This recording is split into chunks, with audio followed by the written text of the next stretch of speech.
तो कभी सोचा है कि हमारी नदियों को, जंगलों को और जिस हवा में हम सांस लेते हैं, उसे आखिर बचाता कौन है? असल में इसके पीछे कानूनों की एक पूरी ग्रीन शील्ड है, एक हरित ढाल। आज हम इसी ढाल के पीछे की पूरी कहानी को परत दर परत खोलकर देखेंगे। चलिए शुरू करते हैं। सोचिए जरा, कोई फैक्ट्री है, वो अपना सारा गंदा पानी सीधे नदी में क्यों नहीं बहा देती? आखिर कौन सी चीज है जो उसे रोकती है? इसका जवाब कोई एक शब्द नहीं है, बल्कि ये कानूनों और नियमों की वही पूरी ढाल है। तो आज हम इसी ढाल को समझने की कोशिश करने वाले हैं। तो आज हम क्या क्या देखने वाले हैं? सबसे पहले इसकी शुरुआत कैसे हुई, फिर कुछ मुश्किल से लगने वाले कानूनी शब्दों का मतलब समझेंगे। उसके बाद भारत के जो सबसे बड़े पर्यावरण कानून हैं, उन पर नजर डालेंगे। ये फैक्ट्रियों पर कैसे काम करते हैं, ये देखेंगे। और आखिर में भाई, इन सब नियमों को लागू कौन करवाता है, ये भी जानेंगे। तो चलिए कहानी शुरू करते हैं शुरू से। ये जो आज हम इतने सारे नियम कानून देखते हैं ना, ये कोई एक दिन में नहीं बन गए। इनकी जड़ें एक बहुत बड़े ग्लोबल मूवमेंट में है, जिसने सब कुछ बदल कर रख दिया। हाँ, ऐसा नहीं है कि भारत में पहले कोई पर्यावरण कानून थे ही नहीं, बिल्कुल थे। लेकिन जो एक असली बड़ा बदलाव आया, वो तब आया जब पूरी दुनिया में पर्यावरण को लेकर एक, कह सकते हैं, एक लहर सी उठी। और इस सब की शुरुआत हुई थी एक बहुत ही ऐतिहासिक कॉन्फ्रेंस से। ये देखिए, ये टाइमलाइन पूरी कहानी बयां कर देती है। सब कुछ शुरू हुआ 1972 में। स्टॉकहोम में एक बहुत बड़ा यूएन कॉन्फ्रेंस हुआ, जिसने, समझिए, पूरी दुनिया को जगा दिया। भारत ने भी फौरन एक्शन लिया और उसी साल एक काउंसिल बनाई। फिर धीरे धीरे 1980 आते आते एक पूरा डिपार्टमेंट बना और 1985 तक तो हमारे पास एक डेडिकेटेड मंत्रालय था, ministry of environment and forest, यानी मोएफ। अच्छा, तो इतिहास तो समझ आ गया, पर इस पूरे सिस्टम को ठीक से समझने के लिए ना, इसकी भाषा को पकड़ना जरूरी है। एक्ट, रूल्स, लॉ, ये शब्द हम बहुत सुनते हैं। कभी कभी लगता है कि सब एक ही हैं, पर नहीं, इनके मतलब में जमीन आसमान का फर्क है। चलिए, इसको एक बहुत ही आसान उदाहरण से समझते हैं। मान लीजिए हमें एक घर बनाना है, तो ये जो पूरी कानूनी व्यवस्था है, ये बिल्कुल वैसी ही है। सबसे ऊपर है हमारा संविधान। ये उस जमीन की तरह है जिसके बिना घर बन ही नहीं सकता। और फिर आते हैं लॉ, एक्ट और रूल्स, जो मिलकर इस घर की नींव, दीवारें और छत बनाते हैं। तो सबसे पहले आता है लॉ, यानी कानून। ये एक बहुत ही ब्रॉड आइडिया है, बस इतना कि हाँ, समाज को चलाने के लिए कुछ नियम होने चाहिए। हमारे घर वाले उदाहरण में ये सिर्फ एक सोच है, एक आइडिया कि चलो एक घर बनाते हैं। अब उस आइडिया को जमीन पर उतारने के लिए आता है एक्ट, यानी अधिनियम। ये वो कानून है जिसे हमारी संसद पास करती है।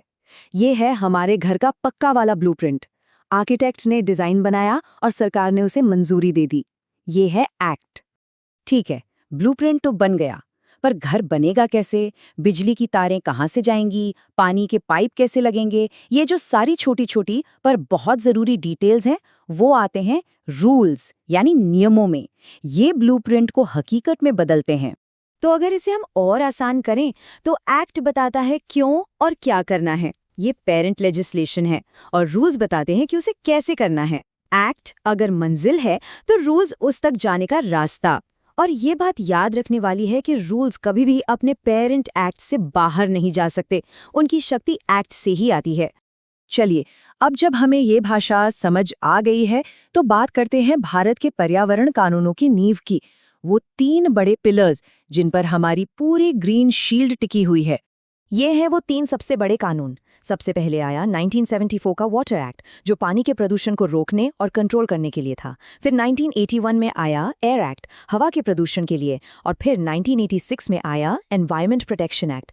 ये सबसे ज्यादा जरूरी है, क्योंकि ये 1984 की भयानक भोपाल गैस त्रासदी के ठीक बाद आया था। इसीलिए इसे एक अम्ब्रेला एक्ट कहते हैं, एक छाते की तरह जो उन सभी चीजों को कवर कर लेता है जो शायद पहले के कानूनों में छूट गई थी। इस अम्ब्रेला एक्ट की सबसे बड़ी ताकत यही है कि ये केंद्र सरकार को बहुत ज्यादा पावर देता है। सरकार इसके तहत पर्यावरण से जुड़े किसी भी मुद्दे पर नए रूल्स और नोटिफिकेशंस जारी कर सकती है। और इसका सबसे बड़ा और सबसे चर्चित उदाहरण है EIA नोटिफिकेशन, यानी एनवायरमेंटल इम्पैक्ट असेसमेंट। ठीक है, तो एक्ट्स हैं, रूल्स हैं, सब कागज पर तो बड़ा अच्छा लगता है, पर सवाल ये है कि असल में जमीन पर एक इंडस्ट्री के लिए इसका क्या मतलब है? ये कानून उन पर लागू कैसे होते हैं? चलिए अब ये देखते हैं। तो देखिए, कोई भी इंडस्ट्री जो जरा भी प्रदूषण फैला सकती है, उसके लिए मोटे तौर पर 3 नियम हैं। पहला, आपको एक तय लिमिट के अंदर ही प्रदूषण करना है। दूसरा, काम शुरू करने से पहले सरकार से परमिट लेना होगा, जिसे कहते हैं कंसेंट। और तीसरा, और ये बहुत सीरियस है, अगर नियम तोड़े तो फैक्ट्री बंद भी हो सकती है और क्रिमिनल केस भी चल सकता है। अब ये फ्लोचार्ट देखकर शायद थोड़ा सिर चकरा जाए, है ना? पर घबराइए मत, असल में ये प्रोसेस उतना भी मुश्किल नहीं है। इसे हम 2 सिंपल स्टेप्स में तोड़ सकते हैं। पहला स्टेप है CTA, यानी कंसेंट टू एस्टैब्लिश। मतलब फैक्ट्री बनाने से भी पहले आपको ये परमिशन लेनी होगी।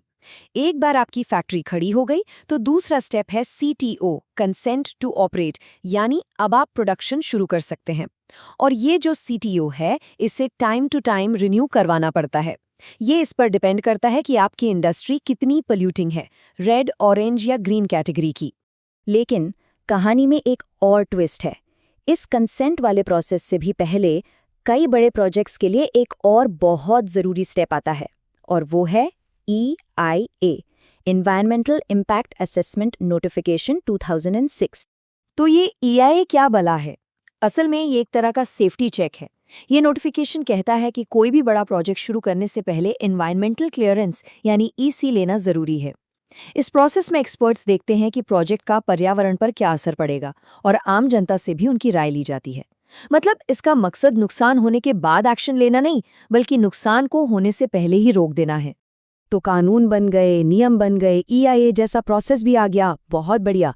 लेकिन सबसे बड़ा सवाल तो अब आता है, इन्हें लागू कौन करवाएगा? अगर कोई नियम तोड़े तो उसे पकड़ेगा कौन? और इसी सवाल का जवाब है NGT, यानी नेशनल ग्रीन ट्रिब्यूनल। 2010 में इसे बनाया गया था। ये एक स्पेशल कोर्ट है जिसका काम ही है सिर्फ और सिर्फ पर्यावरण से जुड़े केस सुनना, और वो भी तेजी से और एक्सपर्ट्स की मदद से। और NGT को हल्के में लेने की गलती कोई नहीं कर सकता। अगर कोई कंपनी NGT का ऑर्डर नहीं मानती है तो उस पर 25 करोड़ रुपए तक का जुर्माना लग सकता है। सोचिए, ये सिर्फ एक रकम नहीं है, ये एक साफ संदेश है कि पर्यावरण के साथ खिलवाड़ बर्दाश्त नहीं किया जाएगा। और हाँ, ये हम जैसे आम लोगों को भी ताकत देता है कि हम बड़ी बड़ी कंपनियों को कटघरे में खड़ा कर सके। तो हमने पूरा सिस्टम देखा, कानून है, रूल्स हैं, NGT जैसी एक ताकतवर बॉडी भी है। सब कुछ कागज पर तो काफी मजबूत लगता है, लेकिन फिर भी आज हमारे पर्यावरण के सामने इतनी चुनौतियां क्यों हैं? असली दिक्कत कहाँ है? इन कानूनों को लागू करने में, या हमारी जागरूकता में, या फिर कुछ और ही है?